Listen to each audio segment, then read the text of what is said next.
Les enfants de Victoria étaient trop occupés pour l'appeler la plupart du temps, sauf à Noël. Mais cette année, son fils a découvert qu'elle était femme de ménage dans un magasin et a complètement cessé de communiquer avec elle. Victoria pensait qu'elle allait devoir passer les fêtes seule jusqu'à ce qu'elle entende un coup surprenant à sa porte. Victoria tenait fermement un balai dans ses mains, mais elle avait arrêté brusquement de nettoyer à cause de l'homme qui était entré dans le magasin de meubles où elle travaillait. C'était son fils, Matthew. Il la regarde avec de grands yeux intenses et une expression choquée. Victoria a souri et a commencé à marcher vers lui, mais il a fait demi-tour et est sorti en courant du magasin. Elle est surprise par sa réaction. Matthew a toujours été un fils à maman. Mais les choses changent toujours quand les enfants grandissent, pensa Victoria. Elle décida de lui parler plus tard et continua son travail. Lorsque son mari est décédé il y a 10 ans, ses enfants, Matthew et Marina, ont suggéré de vendre leur grande maison et de lui offrir un petit appartement, qui serait plus facile à entretenir. Ils voulaient utiliser le reste de l'argent pour lancer leurs entreprises respectives. Leurs entreprises ont fini par décoller, et ils étaient si occupés qu'ils pouvaient à peine contacter leur mère de temps en temps.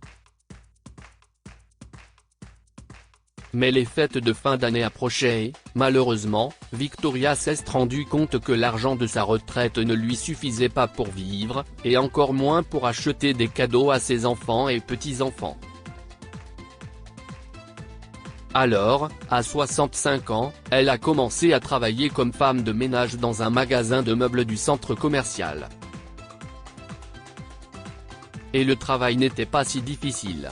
Elle avait maintenant assez d'argent pour payer ses factures et avait déjà acheté toutes sortes de cadeaux pour tout le monde. Cependant, elle n'a pas parlé à ses enfants, de peur de leur réaction. Maintenant, il semble que c'était la meilleure option. Matthew semblait embarrassé après l'avoir vu au magasin. Mais elle l'appellerait plus tard pour tout lui expliquer. Je suis désolé, mère.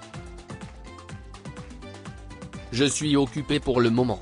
Je peux t'appeler plus tard, a dit Matthew cette nuit-là quand Victoria a appelé pour expliquer. Elle était inquiète et se mordait la lèvre inférieure avec les dents. Mais, chérie. À propos d'aujourd'hui. Au revoir, maman, dit son fils avant de raccrocher. Elle n'arrivait pas à comprendre ce qui se passait. La réaction de Matthew semblait exagérée. Il n'y a pas à avoir honte d'être femme de ménage, si est un travail honnête. Victoria a donc décidé d'appeler sa fille pour voir si elle savait pourquoi son fils agissait si bizarrement. Maman, je suis occupée. Je t'appelle plus tard, a dit Marina dès qu'elle a décroché l'appel de Victoria. La femme âgée n'a même pas réussi à parler. Ce n'est pas grave.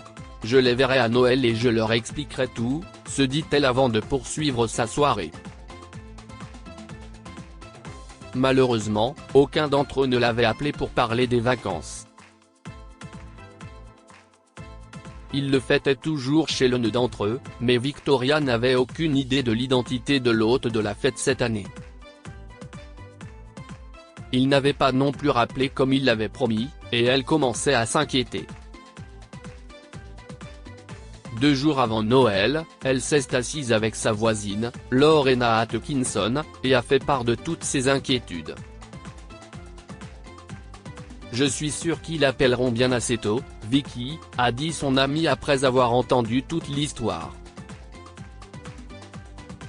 Elles étaient dans le salon de Victoria, mangeant des biscuits et buvant du café. Je ne sais pas. Ils n'ont jamais agi de cette façon. Ils ne répondent plus à mes appels.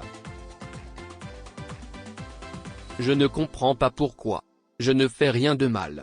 Et s'il ne m'invite pas pour Noël? Que vais-je faire? A demandé Victoria.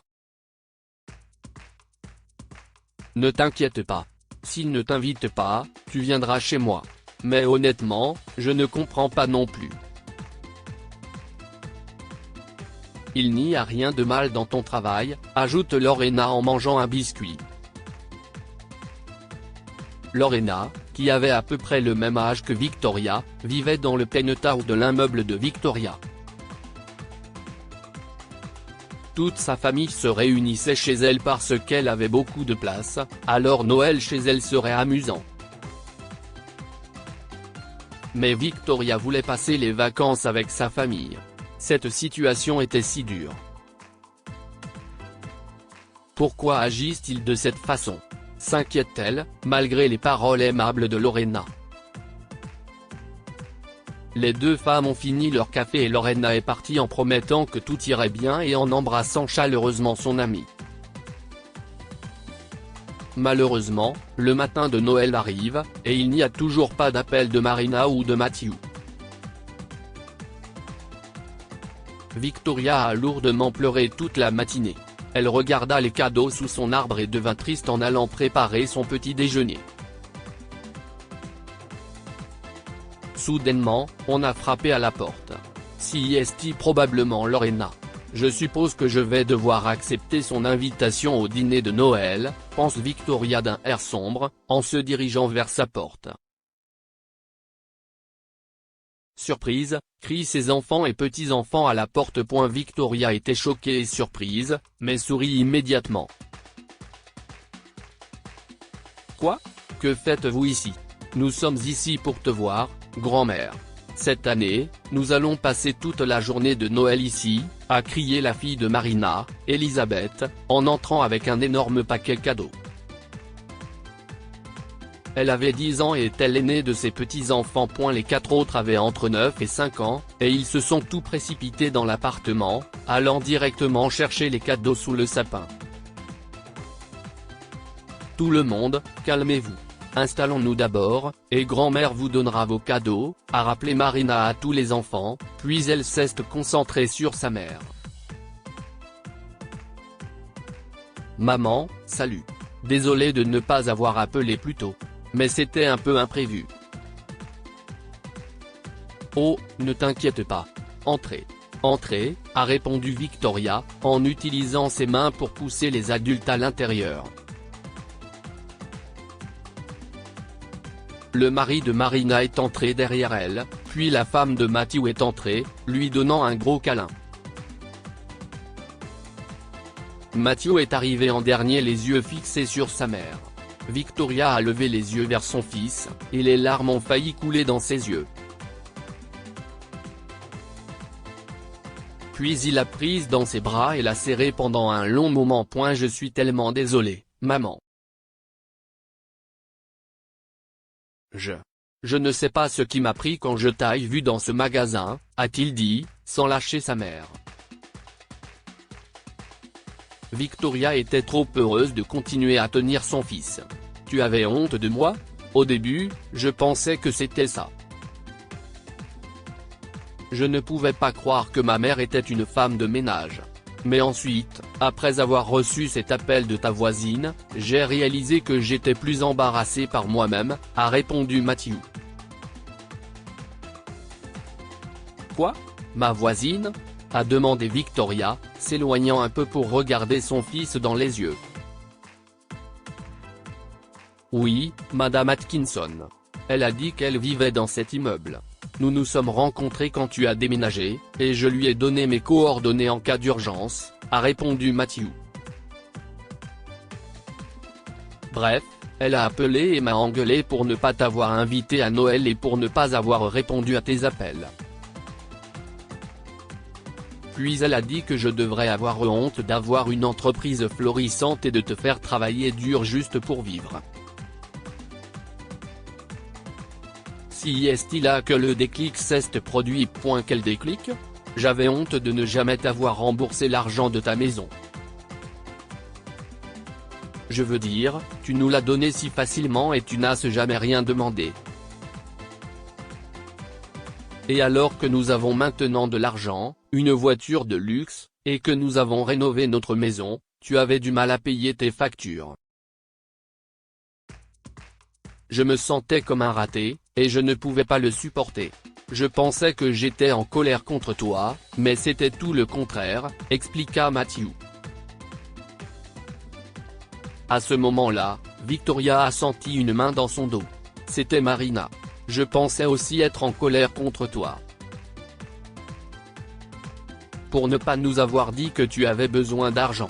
Pour ne pas nous avoir dit que tu nettoyais un magasin. Mais j'étais en colère contre moi-même. Tu ne devrais pas avoir à travailler alors que l'argent que tu nous as donné est plus que suffisant pour te permettre de vivre confortablement pour le reste de ta vie. Je ne peux pas croire que nous n'ayons jamais pensé à te rembourser avant. Tu n'es pas obligé de le faire. Si est bon, a commencé Victoria, mais Marina l'a interrompu gentiment. Nous devons te rembourser, surtout après la réprimande de Madame Atkinson. Elle m'a appelé aussi. Elle a dit que tu as travaillé si dur pour que nos enfants puissent avoir des cadeaux de leur grand-mère, et pour que nous n'ayons pas à nous inquiéter pour toi, a poursuivi Marina. Victoria a souri et a pris note de remercier Lorena pour cela. Elle a apaisé ses enfants et s'est tournée vers ses petits-enfants. Il est temps pour tout le monde d'ouvrir les cadeaux. Ils ont passé le meilleur Noël en famille. Victoria ne l'oubliera jamais. Marina et Matthew ont fini par rembourser leur mère et ont commencé à déposer plus d'argent sur son compte, au cas où. Mais Victoria n'a pas quitté son travail. Elle l'aimait bien. Elle s'amusait à discuter avec ses collègues. Elle a officiellement pris sa retraite à 70 ans avec une somme d'argent assez conséquente à la banque. Et ses enfants n'ont jamais oublié de l'inviter et ont toujours répondu à ses appels. Que pouvons-nous apprendre de cette histoire? Il ne faut pas avoir honte d'un travail honnête. Personne ne devrait avoir honte de son travail. Travailler dur pour gagner sa vie, si est tout ce qui compte. N'oubliez pas les sacrifices que vos parents ont faits pour vous. Marina et Matthew ont oublié l'argent que leur mère leur a donné pour créer leur entreprise. Mais ils s'en sont souvenus après avoir été grondés et avoir fait amende honorable. Partagez cette histoire avec vos amis. Elle pourrait égayer leur journée et les inspirer. Lire aussi, un garçon décline l'invitation de son grand-père à chaque Noël, il va le voir des années plus tard et découvre une maison en ruine. Histoire du jour. Abonnez-vous à Amomama sur Google News.